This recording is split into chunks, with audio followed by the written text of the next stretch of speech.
Hey everybody, and Tony here with a review of Giacomo Meyerbeer's Dinorah ou Le Pardon de Pleuramel, which I saw at the Deutsche Oper Berlin. This is also a concert version of this opera, and the conductor was Enrique Mazzolla, the chorus master was Jeremy Bynes, and the dramaturgist was Sebastian Hanuza. I mainly know this opera through its aria, Ombre Légère, which is a popular concert staple for many a coloratura soprano. Interestingly enough, this opera also premiered back in April 4, 1859 at the Opera Comique de Paris with Marie Cabelle as the first Dinorah, who in turn was also the first Féline from Ambroise Thomas Mignon. Then 3 months later, it also had its British premiere at the Royal Opera House in London. The basic plot of this opera goes like this. It all takes place in the Bretonian village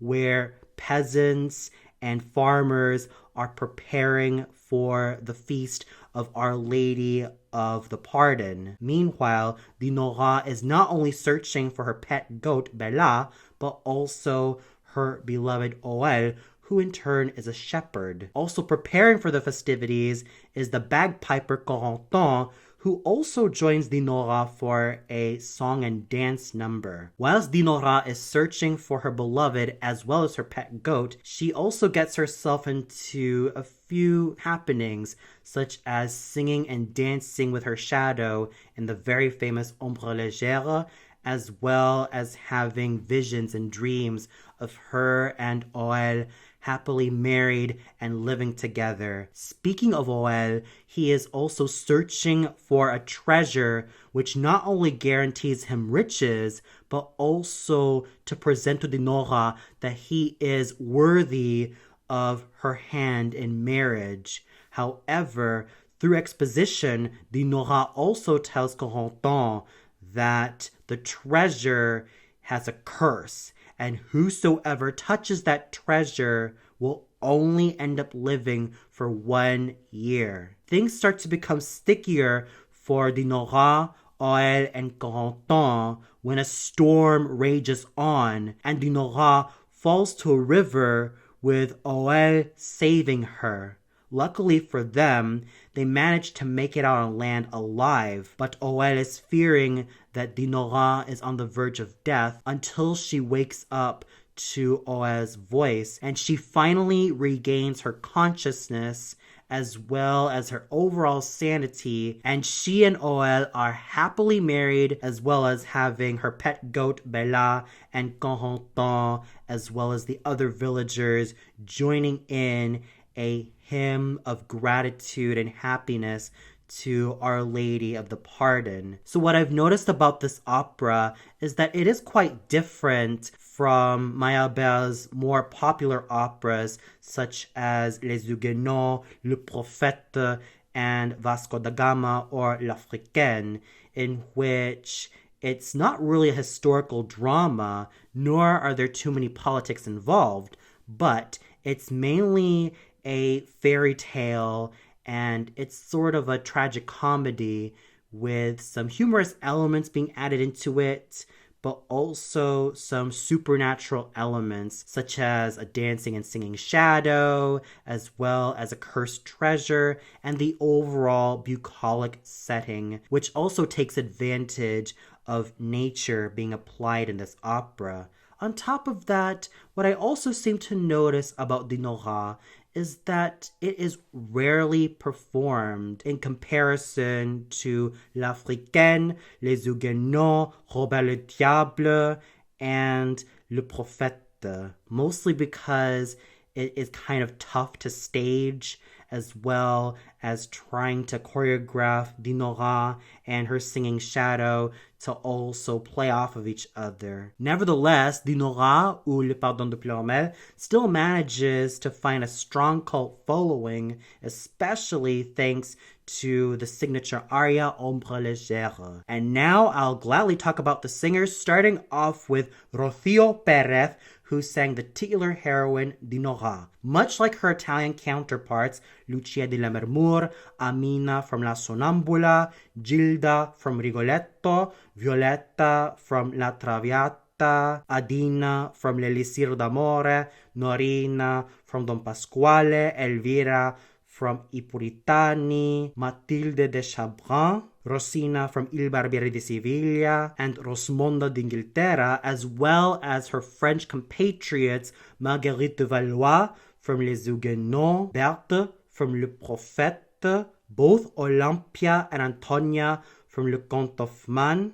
Mélisande from Péléas et Mélisande, La Princesse Eudoxie from La Juive, Marie from La Fille de Régiment, and La Comtesse Adèle from Le Comte d'Ory, as well as her German counterparts in the forms of both Constanze and Blanchen from Die Entführung aus dem Serail, both the Queen of the Night and Pamina from Die Zauberflöte, and even Zerbinetta, both Zdenka and Fiakermili, and Aminta from Die Schweigsame Frau. Dinorah definitely needs a lyric coloratura soprano who can also sing lyrically and also radiate with that youthful girlishness associated with Dinorah. She not only has to show off her pyrotechnical coloratura skills in her signature aria, Ombre Légère, but she also has to act the part very well, imbuing her with youth,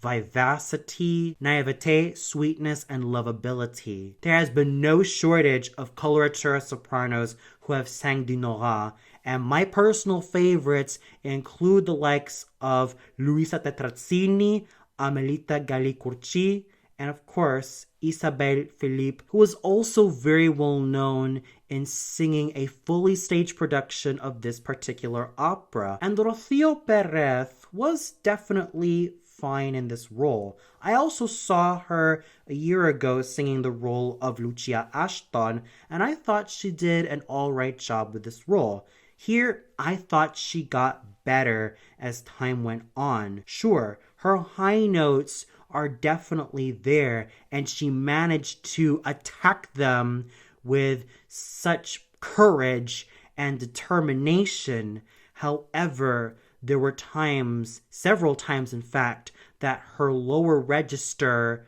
could use a lot more work because they were still hollow and they were still really unsupported. And try as she might, but the lower register as well as the middle register definitely need a lot more beefing up. That means working on her chest tones so that she can make sure that everything is more well coordinated. Not just coordinating head voice and chest voice very well, but also ensure that the condition of her voice does not end up fading away, especially with more arduous roles. In spite of some problems I had with Miss Perez in terms of her needing more improvement in her overall vocal qualities, I still have to go out of my way and say that her portrayal of Dinorah was quite sweet. And even though I would have loved for her to go all out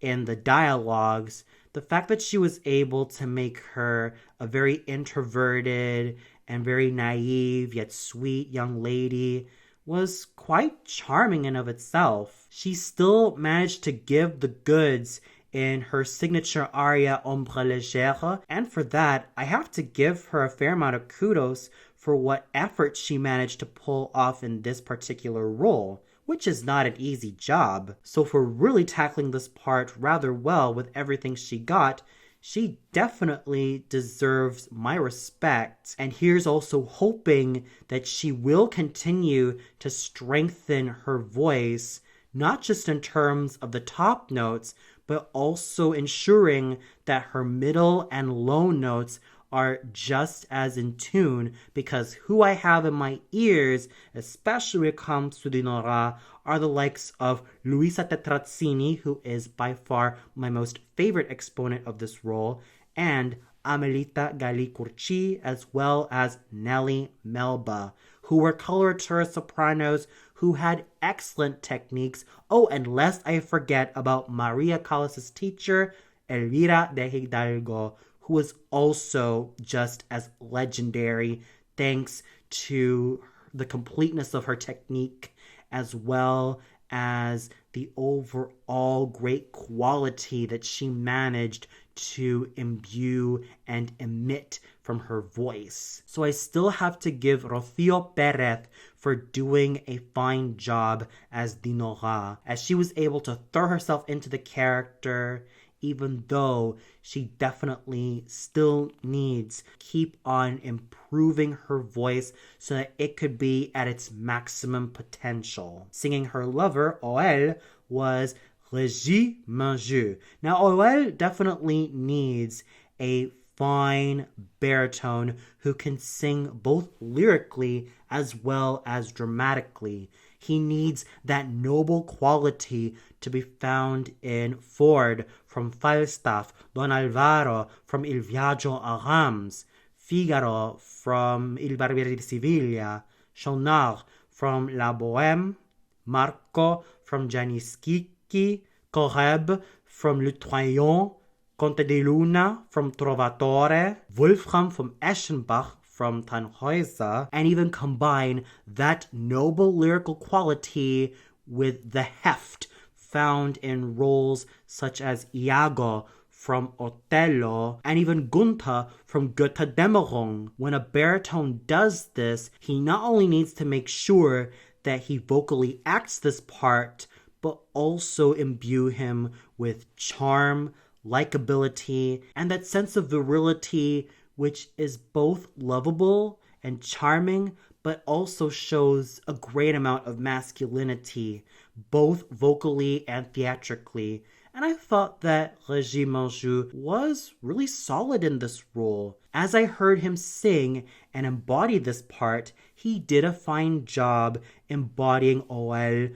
with masculinity and nobility, as well as that infectious lovability, which makes him quite memorable as a character. However, I have in my ears a lot of the great baritones of the past, and those include Sesto Bruscantini, Lawrence Tibbett, Carlo Tagliabue, Apollo Granforte, Gino Becchi, Ettore Bastianini, and Robert Merrill, as their voices had volume, richness, and they were even all throughout the registers. What I noticed with Régis Mangeux was that there were times that his voice did go up in the larynx, when in fact his larynx should remain low, especially when he reaches the high notes, and his voice could be a whole lot chestier. And interestingly enough, Régis Mangeux also started his career back in the 90s as a boy soprano in the chorus, and nowadays he has been singing the baritone roles probably all the way back in the 2000s with roles like Escamillo from Carmen and Conte di Luna from Trovatore. So there is definitely a lot of potential for Régis Mangeux to keep on growing as a singing actor. He just needs to lower his larynx, and he also needs to make sure that the overall quality of his voice remains as chesty and as strong as ever, because this is a gentleman with loads of potential. And I could also give that same piece of advice to Rafael Perez to ensure that her larynx remains low, not only for the high notes, but also for those middle and low notes as well. Philippe Talbot was a humorously charming Corentin, and this character definitely needs a fine tenore leggero or light lyric tenor. He needs to combine the humor found in roles such as Pedrillo from Die Entführung aus dem Serail and Nemorino from L'Elisir d'Amore, Ernesto from Don Pasquale, as well as Almaviva from Il Barbiere di Siviglia, and combine those aspects with more lyrical, graceful singing to be found in roles such as Edgardo from Lucia de Lammermoor, Tonio from La Fille de Regiment, Vincent from Mireille, Cavaliere Belfiore from Il Viaggio a Reims, Tamino from Die Zauberflöte, Arbace from Idomeneo, Ferrando from Così fan tutte, Rognier from La Rondine, Rinuccio from Gianni Schicchi, Arturo from I Puritani, Elvino from La Sonnambula, the Duke from Rigoletto, and Alfredo from La Traviata, combining that country bumpkin humor to be found in Corentin, as well as graceful lyrical singing that I love, and many a lyric tenor can definitely make this character very memorable. And interestingly enough, you might expect that Corentin would end up being Dinorah's lover because of the conventions of having the tenor hook up with the soprano. But it's really different. The baritone in the form of Aurel also hooks up with Dinorah the soprano, and Corentin is mainly the good friend to both the baritone Aurel and the soprano Dinorah. And Philippe Talbot really did a fine job embodying Corentin with snarky humor as well as a great amount of charm, lovability, and an infectiousness that made him all the more lovable as a character. And he definitely improved since the last time I saw him as Lerte from Ambroise Thomas' Hamlet. His voice did show a fair amount of clarity, and it was slightly chestier than it was before. However, I still noticed that he kept on singing in the mask, and there were times that I noticed that his voice could be a whole lot more developed in the right way, because who I have in my ears when it comes to true lyric tenors are the likes of Tito Schipa, Jerry Hadley, and Roberto Alagna much earlier in his career. Philippe Talbot still has a lot of potential to keep on growing as a lyric tenor, as his future also shows so much potential, especially in the more leading male roles, such as Hoffmann from Le Comte Hoffmann, Edgardo from Lucia de Lammermoor, Tamino from Die Zauberflöte, Belmonte from Die Entführung aus dem Serail, Arturo from I Puritani, Elvino from La Sonnambula, and even the Duke from Rigoletto and Alfredo from La Traviata. I cannot wait to see Monsieur Talbot's career flourish even further, because this gentleman has fine material to work with, and his voice does show potential to keep on growing. If he can eliminate mask singing and really sing in the pharynx, he can definitely develop his voice in the right way, because that right there is a true lyric tenor with so much potential to give to the world, and someone who has a career which can go from strength to strength, not only with further development, but also with discipline and with much determination to keep on getting better. Even though this role was rather short, Seth Carrico definitely made a strong impression on the Huntsman. And even though this role, as I stated before, isn't as huge as the main three, he still needs either a basso cantante or a bass baritone to sing this role. He needs to combine the charisma found in Dr. Bartolo from Il Barbiere di Siviglia, as well as Don Magnifico from La Cenerentola, with the dark and deep quality found in Hagen from Götterdämmerung, as well as Baron Ochs from Der Rosenkavalier. And I thought that Seth Carrico also stole the show as the Huntsman. Sure, his voice could be a whole lot rounder and richer and chestier, not to mention darker, but the fact that he was able to project his voice so well all throughout the theater made me realize just how much his career has been going from strength to strength. And here's also hoping that he will endeavor to be in a lot more leading male roles, because the future still manages to be as bright as ever for this awesome bass baritone. There was even some equally wonderful singing to be found in Gideon Poppa's handsomely charming handsomely lovable, and absolutely adorable harvester whose light lyric tenor voice still manages to be as infectious to listen to, and whose career still manages to keep on going from strength to strength, as well as Nicole Haslett's and Karis Tucker's charming shepherdesses whose voices blended in such a heavenly manner. So overall, even though the singing, especially from the main three, Rafael Perez, Philippe Talbot, and Régis Monjou, could show a whole lot more improvement, there was definitely a lot of great moments to be found in not only them, but also the supporting players to be found in Seth Carrico, Gideon Poppe, Nicole Haslett, and Karis Tucker. There was definitely not only a great amount of camaraderie to be found in this particular performance of Dinorah ou Le Pardon de Plomel, but also a great amount of teamwork, discipline, and guts as they were able to present themselves with everything they got. And the conducting done by Enrique Mazzola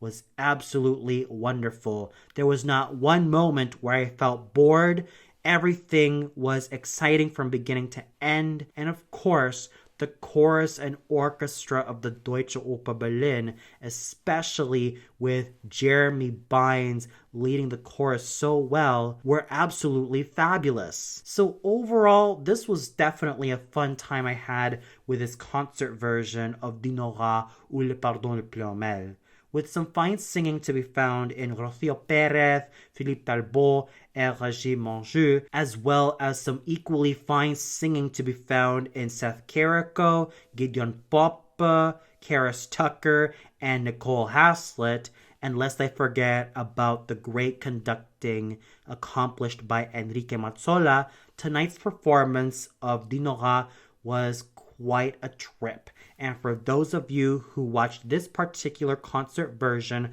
of Dinorah ou Le Pardon de Plomel at the Deutsche Oper Berlin, what'd you think of it? Did you feel that Rafael Perez was really good singing the role of the titular heroine of Dinorah? Was there another singer who stole her thunder? Whether it be Philippe Talbot as Corentin, Régis Monjou as Oel, Seth Carrico as the huntsman, Gideon Poppe as the harvester, or even the dual efforts found in Nicole Haslett and Karis Tucker singing the shepherdesses? Or did you feel like there was something that didn't really hold up? Comment below and let me know. Well, that's all for now. Be sure to tune in tomorrow for my review of Meyerbeer's Les Huguenots, also at the Deutsche Oper Berlin, starring Liv Redpath as Marguerite de Valois, Anton Rositsky as Rôle de Nangy, and Dimitri Teliakos as Le Comte de Nevers.